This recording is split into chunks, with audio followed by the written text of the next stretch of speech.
Hello, hello, hello, hello, hello. Hi, everybody. Let me turn off that delay. There. Now we're in real time. Welcome, everybody, to BJJ and stuff. This is where we talk about BJJ and stuff. Yeah. We are live right now in testing for a live event that's going to come up later on in September. Too. Yeah, it's going to be great. So we got to make sure all this stuff works. Let's get all the audio up so we can hear what's happening. Can hear your voice pretty clear. Mine as well. All right. Nice, nice. So, question of the day. Some people think that if you wash your belt, that you're going to wash all the progress off your belt. That's a great question. I've heard yes, so I'm kind of skeptical of it because I do believe in that suspiciousness. But at the same time, I've heard many people tell me that I should wash my belt too. So I wash it every once in a while.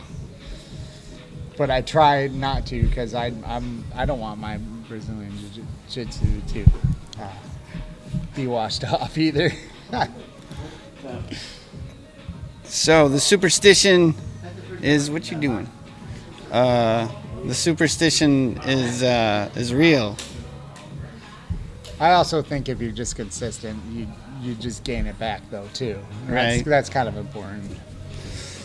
Well, I mean, there's something to be said about your belt being all beat up, for sure. Like, if your belt's all ripped and, I mean, it's clearly obvious you've been rolling. Yeah, exactly. Not only that, my belt's like a black-white belt, which makes exactly. no sense.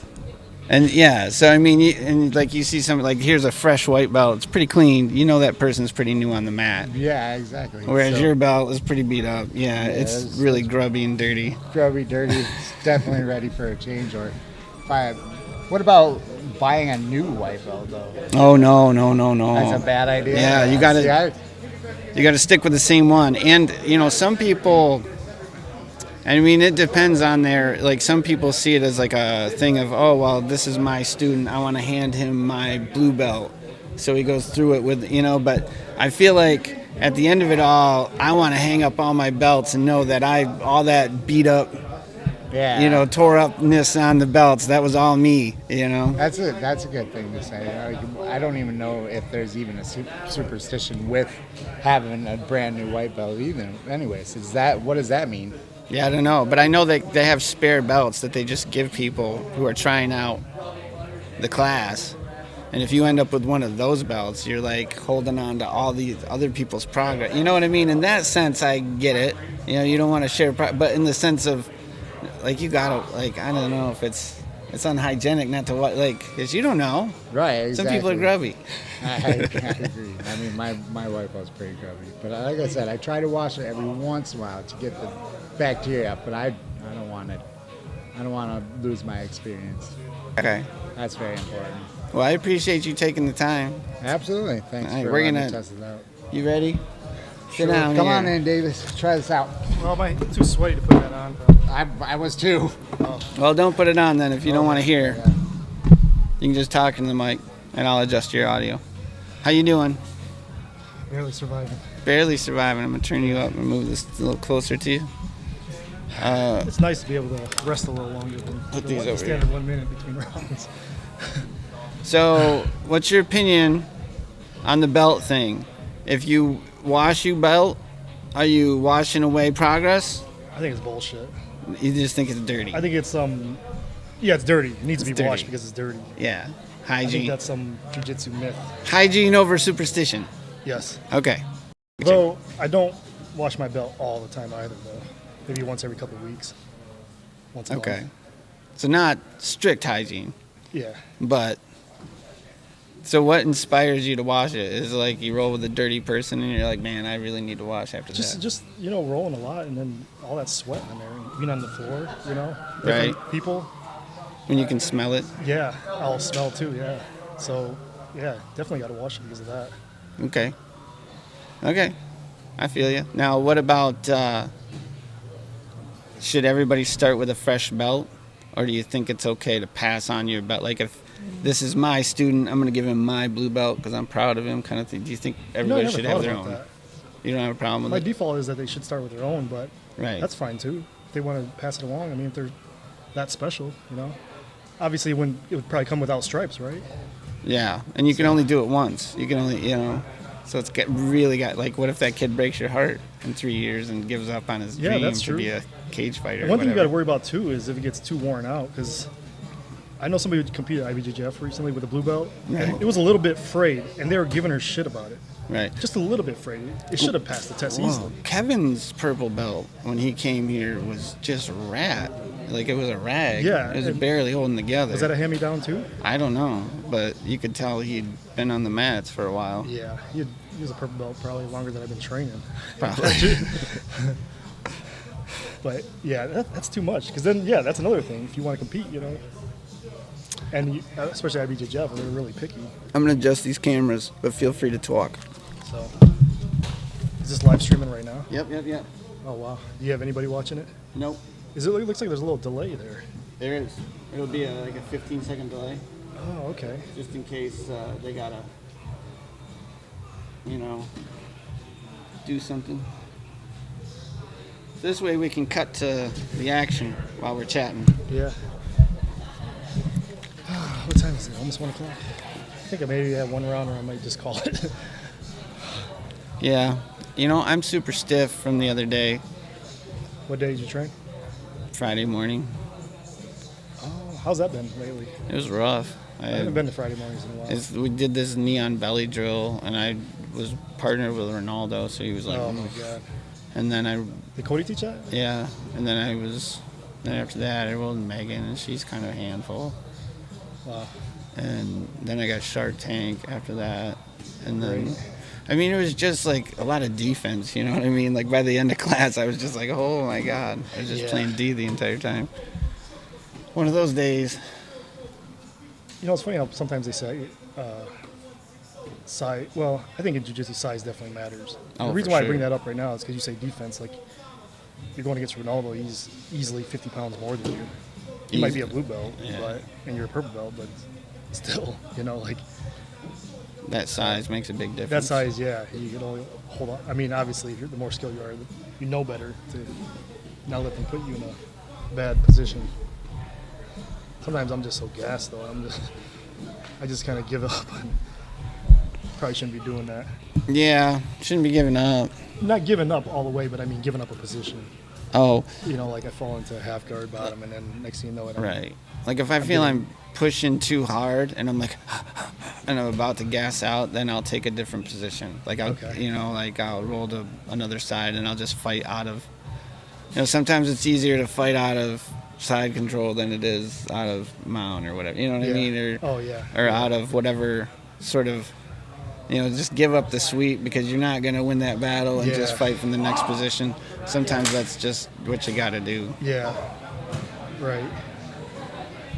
As much as I don't want to be swept, and you flare your knee out or you you float a little bit, but then they just Right. take you over. Yep. Well, I appreciate you chatting. I'm going to see if I can get somebody else to volunteer. Hold on. All right. Hey! Come talk to me. Come talk to me, somebody. Thanks. For a newer white belt to contribute. Have a seat. We're live streaming. Oh, no. Come on. Tell her to come chat with me then. Come chat with me. We're live streaming. Nobody wants to talk to me? Oh, man.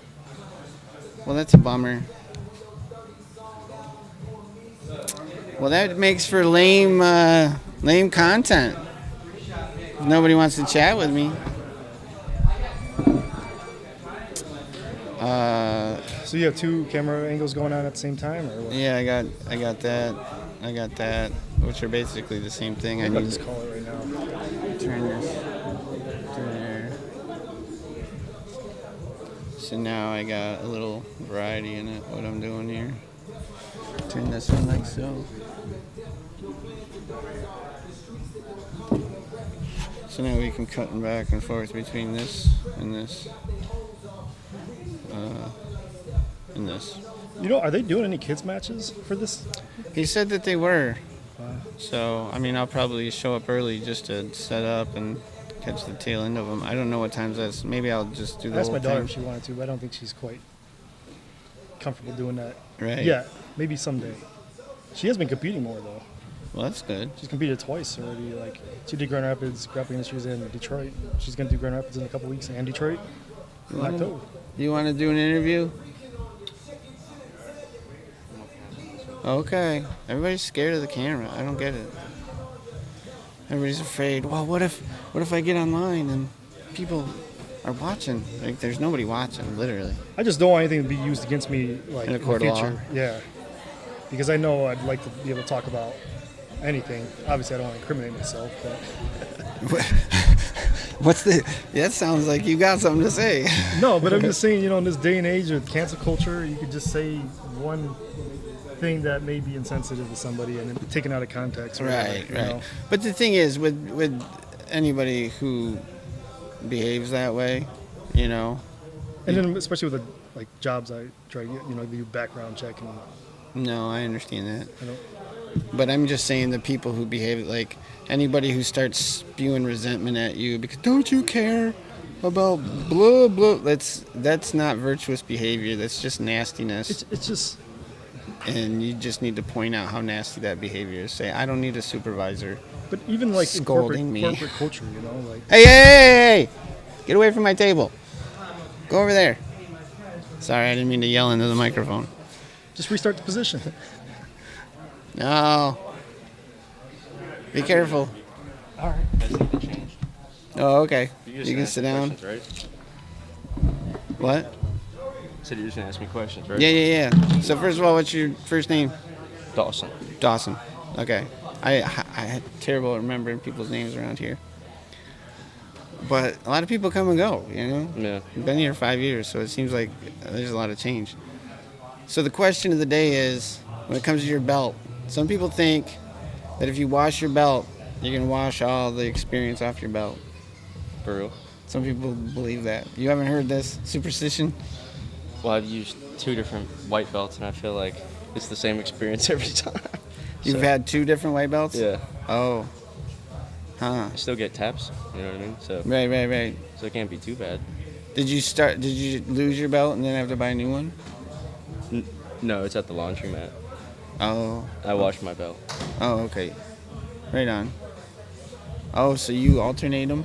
Oh no, I had to borrow a gi today. Oh, gotcha. Yeah. So Gotcha. maybe that's like a legendary white belt. That's why I got a tap. Right. But when it comes to your belt, Oh, I washed it today. yeah. Okay, so hygiene over superstition. Yeah, for sure. I get you. Yeah. If you don't me believe too. in superstition, I don't think it can happen to you, right? Is that kind of how it goes? Is that how superstition works? I don't know. It's kind of like ghosts. If you don't believe in ghosts, you don't see Manifestation. 'em. I know a lot of people believe in that. Like if you believe something, that you're gonna manifest it That could be the case. in your reality. But like I'm not really sure how it works. Me You know, neither. because whenever, I mean, don't get me wrong, there's times when I think of something and then it appears in my reality. But how much of that is like Google listening to me? You know what I mean? That's definitely that's a big thing.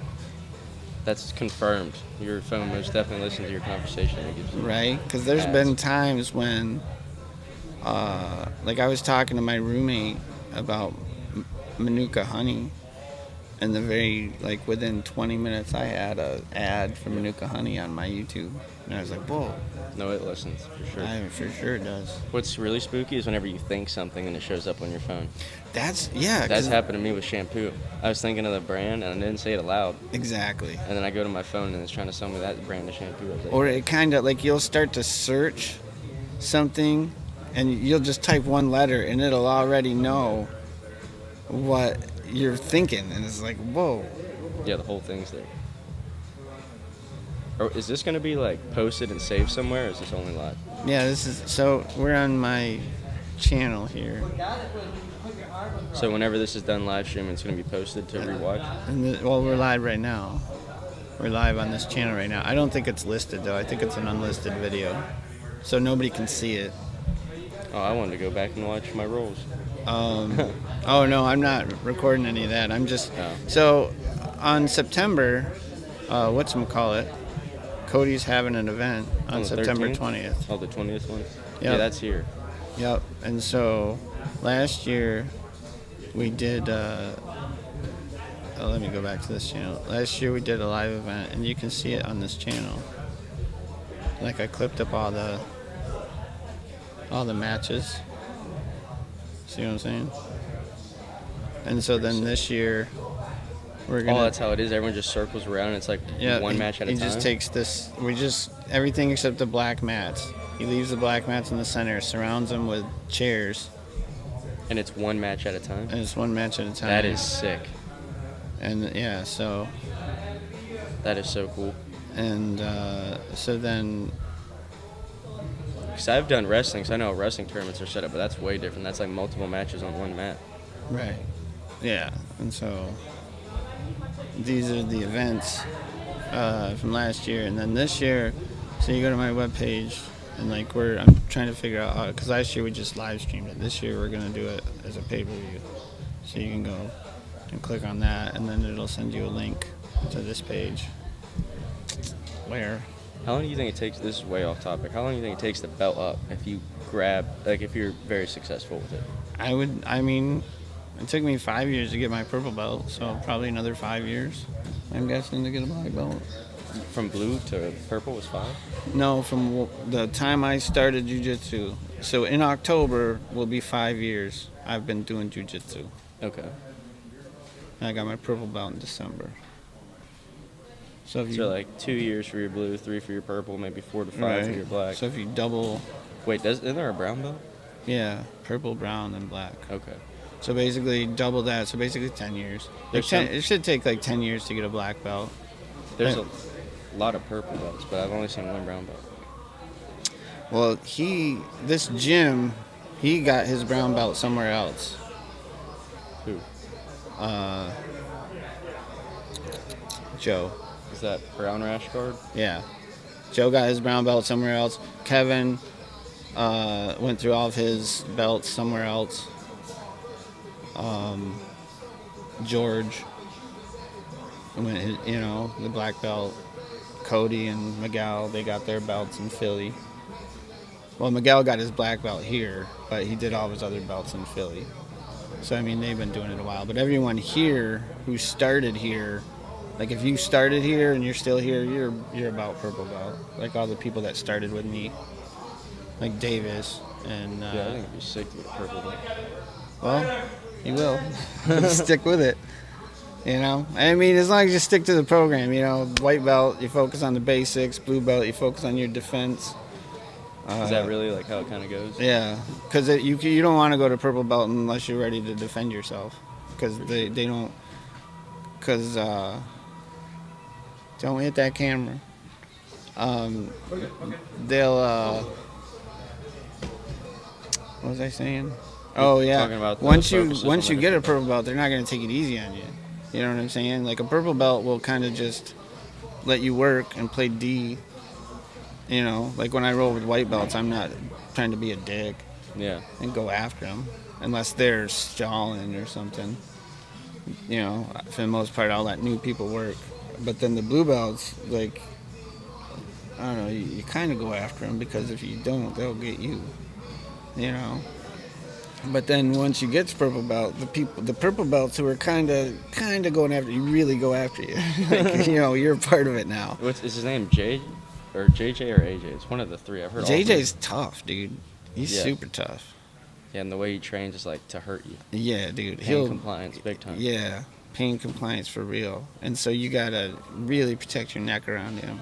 For sure. Yeah, I've noticed there's some guys like you just can't let them get on top of you. I like to pull guard and work from guard, but if I know like they're a heavy, like they like to use their weight a lot or they're a wrestler, I do not like giving my guard up. With heavy guys, I try to get the back. You know what I'm saying? Like I play guard with everybody except big dudes. I always want to kind of get their back, but I always end up underneath them at some point. because they're so much bigger. Well, I don't even necessarily mean size. I mean like the people are just heavier with the way they lay on you. Like they're really like always on their tippy toes, driving their chest. Oh, right, yeah. I hate that. It hurts my ribs bad, dude. Yeah, I don't have the core development yet. It's good to do it to people though, because it holds them down. Oh, that's what I do. That's what my focus is. You're talking about the different focuses on belt. For me personally right now, my focus is getting a dominant position and then holding there and making you tired. You're a white belt? Yeah. Yeah, I mean, white belts should be about getting your butt kicked, so you know that feeling, so they like to build in that muscle memory. Blue is all about really learning to defend yourself from the upper belts. It's about, walking up to the upper belts and challenging them every once in a while and getting your ass kicked and getting used to that. But with white belt, really just kind of, I don't know. Like with me, I spent a lot of time on my back at white belt. Like, because at first I was getting my ass kicked by everybody. So I didn't really have a choice. But then I learned to work from my back more so than being on top of people, because I've never been able to physically manhandle people like that. The sweeps are so much fun. I love getting a good sweep. I can't remember who it was. It was literally just like 40 minutes ago. I got a lumberjack sweep on somebody and I just learned that like 2 days ago. Yeah, like it's nice seeing the techniques come out in a roll. I do a lot of sweeps. I do a lot of leg entanglements. Yes, I feel like if you feel like there might be a strength difference or you have a deficit in that category, getting your legs involved is huge. Right.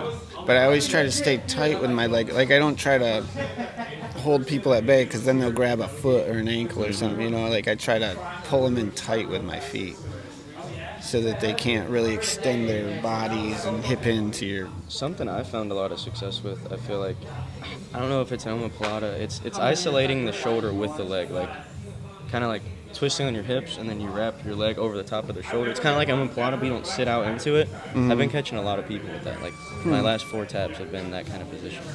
And it's all just getting your legs involved and they don't think about it until it's gone. You know what I mean? I mean, I definitely use my legs more than I use my hands these days. Because if you can choke people with your feet, then your hands are free to do other things. Like defend or block the hips from them trying to transition to side control. And when you start playing guard, that's all it's about, is constantly blocking that pass. Yeah. And you got to keep moving, because if you run out of gas, you're done on bottom for sure. And it's easy. If they get that pass on you and they're like one of those guys that are really good with putting their weight and pressure on you, you're going to get tired fast once they get your side. For sure.